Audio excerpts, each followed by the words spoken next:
কি অবস্থা মদন ভাই? কিরাম আছো? এটা খোকা নাই? আছি আলহামদুলিল্লাহ ভালো। হঠাৎ কি উদ্দেশ্যে? আহা মদন ভাই, আইসি তো দোকানে। উদ্দেশ্য কি তুমি বোঝো না? রোজা তো মনে করো যে চলে আসলো, আর আমাদের এই দেশে যখন রোজা আসে তখন মনে হয় যে প্রত্যেকটা পণ্য, প্রত্যেকটা মাল জিনিসের দাম যে আরে বাড়ে। এই জন্য মনে হয় যে রোজা আসার আগে মনে করো যে সবকিছু কিনে নেওয়ার উদ্দেশ্যে আইছি। বুদ্ধি তো ভালোই করিস, হ্যাঁ ভালো ভালো। শরীরেরও কি অবস্থা? ও এ তো মনে হচ্ছে যে আগের চেয়ে খানিকটা বাড়িয়েছো, 2-3 ইঞ্চি বডি বাড়িয়েছে। না, শরীর ঠিক আছে ভাই। রোজা তো মনে করো যে চলে আসলো, তার রোজা টোজা কি তুমি থাকো ভাই? থাই মানে ও কি করলি তুই? প্রতি বছর পুরো 30টা রোজা থাই আমি, বুঝিস নি? আমার রোজার কোনো মিস নেই। তা হঠাৎ প্রশ্ন করলি কি কারণে বুঝলাম না। মানে আমার পরে কি তোর কোনো সন্দেহ আছে? হ্যাঁ আরে বাদর ভাই, সন্দেহ না। মনে করো তোমার শরীরের যে অবস্থা, তাদের তোমার শরীরে প্রচুর চাহিদা, ওই কারণে করছিলাম আর কি। ওরা শরীরে যত চাহিদা থাকুক না কে, রোজার কোনো মিস নেই আমার, বুঝিস নি? এমনি মনে কর যে যদি মনে কর যে এমনি যে একটু গরম বেশি পড়ে, মানে একটু পানি ঠিসে লাগে গেল, মানে একটু অসুস্থ হয়ে পড়লাম, একটু বেশি ভাঙ্গে পড়লি আর কি। ওই মনে কর যে এদিক ওদিক দিয়ে 10-12টার মতো ভাঙ্গা পড়ে, ওই আর কি।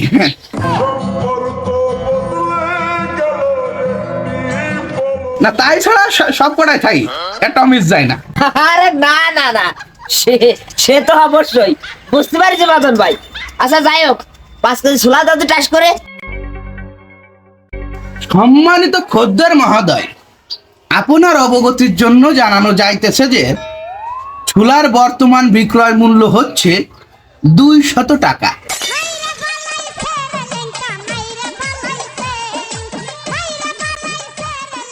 মানে এহে সদনে হাইতে উঠে কিছু, হ্যাঁ? কালকে শুনে আসলাম ছোলার দাম আছে নড়ালে 120 টাকা, আর তুমি মানে আমার পূর্ব পরিকল্পনা শুনে তোমার ছোলার দাম 200 টাকা গেছে। মানে কোন নিয়মে ভাইছো 200 টাকা? এই থাইমে যা। শোন, তুই কোহান্তে কি শুনে আইসিস ওইটা জানার আমার কোনো প্রয়োজন নেই রে। ছোলার দাম বাড়াইছি আরো 3 দিন আগে, 200 টাকা কেজি। নিলি নে, না নিলি চলে যেতে পারিস, তোর কেউ ঠেসছে না। আরে রাগটা ছোলা, এই ছোলা এই গ্রামে আরো দোকানদার আছে, আমি তাকে কাছ থেকে নিবানি। তোর এই ছোলা বাড়ি নে সিদ্ধে রে, তোর এই বড় পেটের মধ্যে ভরে আর গালের মধ্যে ভরে দিস কেন? শালা তোর মতো দোকানদার আর ফোকাসটা মানুষ সমাজে দাঁড়ায়, গালের মধ্যে পিস্তলের নট ঢেলে দে, গুলের এই মিনিটে গিলেও বাড়াই দেওয়া উচিত। ওরে যাইছে ক, সমস্যা নেই, শুধু এটা মনে রাখিস ঘুরে ফিরে এই মদনের দোকানে আসতে হবে না। ওরে না রে, ছোলা না খেতে পারে যদি আমি হতো যাই, মারাও যাই সারার মতন। আমার 1000 ছেড়ে যদি ছোলা কিনে খেতে না, আমি তাও তোর দোকানতে নেবো না, এইটুকু মনে রাখিস। শালা তোর দোকান নে তুই থাক, তুই থাক।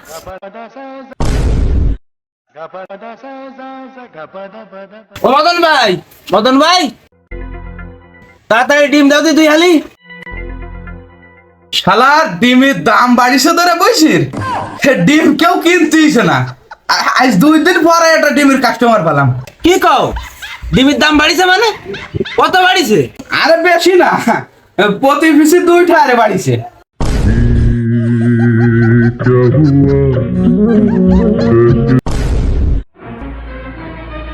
এ দোকানদার ভাই, এই সিগারেট খাবার দে, লোকাট মি তোর দোকানে কি ছোলা আছে না রে ভাই? আছে, কয় কেজি দেবো? আলো তুই তোর কেজি ফেজি বাদ দে, কত রে বেশি তুই খালি তাই ক। কেজি 210টা।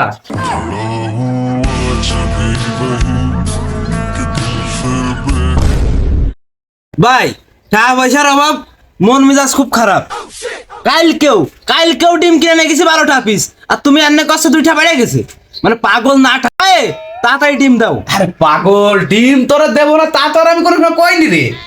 ডিম আমি তোরা দেবো, কিন্তু মনে কর যে দাম যেটা কইছি আমি ওইটাই নেব। বুঝেছি, তোমার টাপ খাওয়ার দরকার হয়েছে, আমি টের পাইছি। এ তো এই এই মুখ সামলায় কথা কইস। এইটা বুঝলে যাস না যে তোর সব 2 দিনের অনেক বড় হবানি আমি। আর তার চেয়ে বড় কথা, তুই এইটা বুঝলে যাস না যে আমি কিন্তু সায়েন্স নিয়ে পড়ালেখা করেছি। তুই কোনো দিক দিয়ে আমার সাথে পাইরে দিবি না, বুঝিস নি? তোর আগেও একজন আইসলো ছোলা নীতি, দামে পটিনি বলে চলে গেছে। তারে যা কইছিলাম তোরেও সেই একই কথা করছি। ডিমের দাম বেশি 2টা বেড়ে গেছে, নিলি না নিলি চলে যেতে পারিস, তোরে কেউ ঠেসছে না। ও কি খোকা সাহায্যে? হ্যাঁ আবার চলে আইসেন কি কইছিলাম ঘুরে ফিরে আমার কাছেই আসতে হবে না আইসেন তো না মানে মদন ভাই হয়েছে কি সোলা আমি মনে করো যে অন্য জায়গা পাইছিলাম, কিন্তু তোমার দামের চেয়ে অন্য জায়গা মনে করো যে সামান্য একটু বেশি। আর সেটা বড় কথা না, দাম তো আর বড় বড় জিনিস না।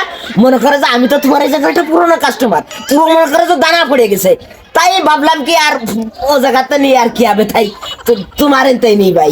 না সেটা সেটা বুঝতে পারিছি, ভালোবাসার টানে ফিরে আইসো আর কি।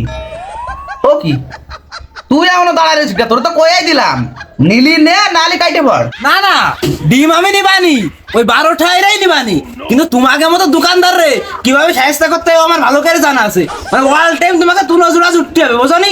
বাটা আম ছুটোই ফেলতে হবে বাড়ির ছোটে। তুই ঠিক কইছিস জসিম, তুই পুরোটাই ঠিক কইছিস। আমি আজকে সকালবেলা নড়াল যে সোলার দাম শুনে আসলাম 120টা, এই মাথার জন আসা মাত্র তার দাম হচ্ছে 200টা। কতি ফাটাই যাতে না ওরে এক কোপতে দুই ঠম করে ফেলতে না। তোর মতো মদন মারলি কোন থানায় শালা কেস নেবে না রে, তোরা পুরো জখম করে ফেলবো। তুই পুরো নির্যাতন করছিস প্রত্যেকটা মানুষের পরে, তোর খবর আছে বললাম। দেখ মানে তোরা যে আমার দোকানে দাঁড়ায় আমারে হুমকি দিছিস তাকে জানিস তোরা? দোকানটা কিন্তু আমার, এই আমার দোকানটা বাইরে, আমার দোকানে তো ভালো আমার যত সমালোচনা করার তাই করিস কেন? আগে আমার দোকানটা বাইরে বাইরে, আমার দোকান সীমানার বাইরে যা বাইরে। গায়ে হাত দিস নে মদন ভাই, তুই কালাম গায়ে হাত দিস নে, তোর কালাম ঠাপ পুরো কাঁচাই আইছে। তোর শরীরের মধ্যে আঙ্গুল ছেলে দে আর নাইর ভরে গুটি দেখ, তোর চোখ ভরে ফেলবো। আরে অত কথা কয় বাদ দাদি, এইসব দোকানদারের জন্য সাধারণ পাবলিক বিপদে পড়ে। অত কথা না কয়ে প্রসঙ্গ শুরু হচ্ছে সব